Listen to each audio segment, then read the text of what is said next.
नमस्कार प्यारे बच्चों। आज अपन जो है कक्षा 9th का पहला चैप्टर जो नंबर सिस्टम है संख्या पद्धति उसकी प्रश्नावली 1.1 अपन कर चुके हैं।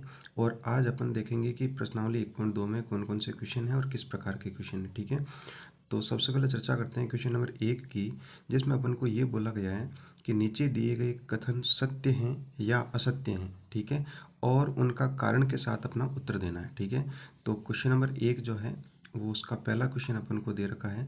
उसमें अपन को ये बताना है कि सत्य है या असत्य है, और उसके साथ ही अपन को उसका कारण बताना है, सत्य है तो क्यों है और असत्य है तो क्यों है। ठीक है, तो पहला कथन यह है आपका कि प्रत्येक अपरिमेय संख्या एक वास्तविक संख्या होती है। ठीक है, तो अपन ने एक चार्ट पढ़ा था जिसमें अपन ने पूरी की सभी संख्याओं का वर्गीकरण किया था। ठीक है, तो जब वर्गीकरण किया था तो उसमें अपन को ये बताया गया था कि जो संख्याएं हैं वो आपकी दो प्रकार की होती है, वास्तविक संख्या और काल्पनिक संख्या। ठीक है, और उसमें अपन ने ये पढ़ा था कि वास्तविक संख्या जो है वो आपकी परिमेय संख्या और अपरिमेय संख्या दोनों से मिलकर आपकी वास्तविक संख्या बनती है। ठीक है, तो अपन देखते हैं कि क्वेश्चन में आपका ये बोल रहा है कि प्रत्येक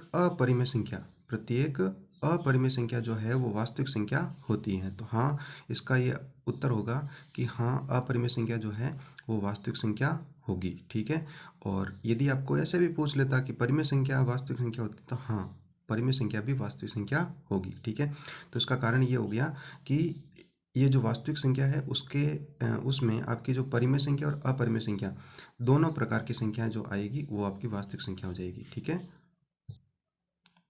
तो अपन लिखेंगे कि प्रत्येक अपरिमेय संख्या एक वास्तविक संख्या होती है। तो ये लिखेंगे कि यह कथन सत्य है। ठीक है, और इसका जो कारण है वो अपन लिख देंगे कि जो वास्तविक संख्या है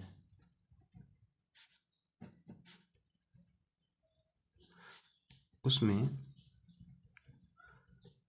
परिमेय संख्या प्लस अपरिमेय संख्या दोनों प्रकार की संख्याएं पाई जाती है।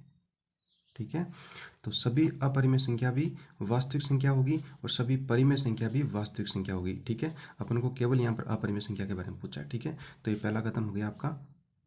तो कथन नंबर 2 की चर्चा करते हैं कि संख्या रेखा का प्रत्येक बिंदु जो है वो अंडर रूट एम के रूप का होता है, जहाँ एम एक प्राकृत संख्या है। ठीक है, तो देखते हैं इसको। तो अपन जानते हैं कि जो संख्या रेखा है उसके ऊपर आपकी वास्तविक संख्याएं होती है। ठीक है, यहाँ पर 0 हो जाएगा, इधर आपकी सब के सब जो है ऋणात्मक पूर्णांक होंगे। ठीक है, और इधर आपके सभी आपके धनात्मक पूर्णांक होंगे। ठीक है, तो अब अपन को ये बोल रहा है कि संख्या रेखा का प्रत्येक बिंदु जो है अंडर रूट एम के रूप का होता है, जहाँ एम एक प्राकृत संख्या है। अपन को ये बोल रहा है अपन को कि आप एम की जगह सभी प्राकृत संख्याएं रखो।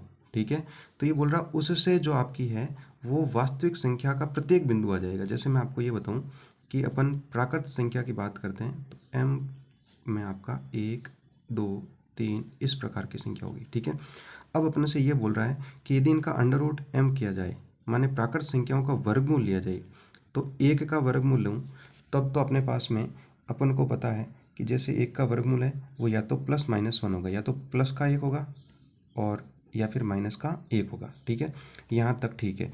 उसके बाद में यदि अंडर रूट 2 लूँ तो अब मुझे आप बताओ क्या इसका वर्गमूल +-2 होगा क्या? नहीं होगा।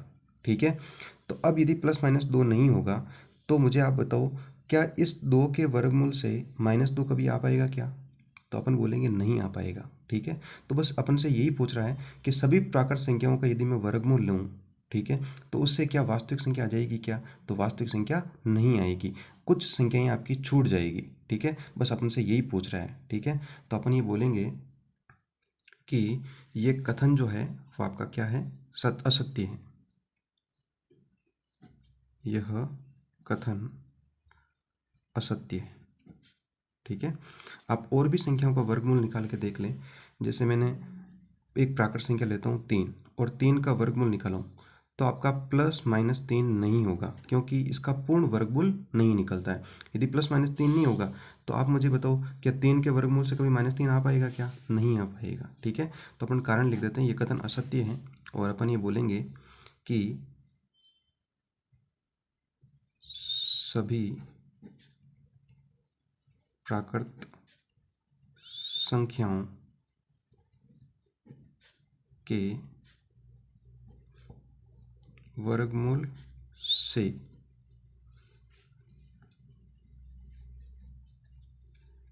वास्तविक संख्या, जैसे बात करूं मैं -2, -3, -5, इस प्रकार की संख्या प्राप्त नहीं होगी। और वास्तविक संख्या अपन क्यों बोल रहे हैं? क्योंकि इसने संख्या रेखा का बोला, तो संख्या रेखा के ऊपर जो है वो वास्तविक संख्या ही होती है। ठीक है, 0, 1, 2, 3, इधर भी आपका -1, -2, क्योंकि ये सभी के सभी क्या है? परिमेय संख्या है, और परिमेय संख्या किसका भाग होती है? वास्तविक संख्या का भाग होती है। तो वास्तविक संख्या जो है वो हो जाएगी आपकी -3, -2, -1, इस प्रकार की। ठीक है, तो ये कथन क्या हो जाएगा? आपका असत्य हो जाएगा। कथन नंबर 3 अपन को ये बोल रहा है कि प्रत्येक वास्तविक संख्या एक अपरिमेय संख्या होती है।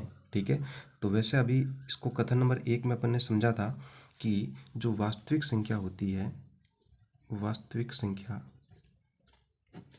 उसमें आपकी परिमेय संख्या और अपरिमेय संख्या दोनों का संग्रह होता है। अपरिमेय संख्या दोनों का संग्रह होता है। ठीक है, तो जैसे अपन छोटी सी बात करते हैं कि वास्तविक संख्या जो है, या पहले बात कर लेते हैं परिमेय संख्या।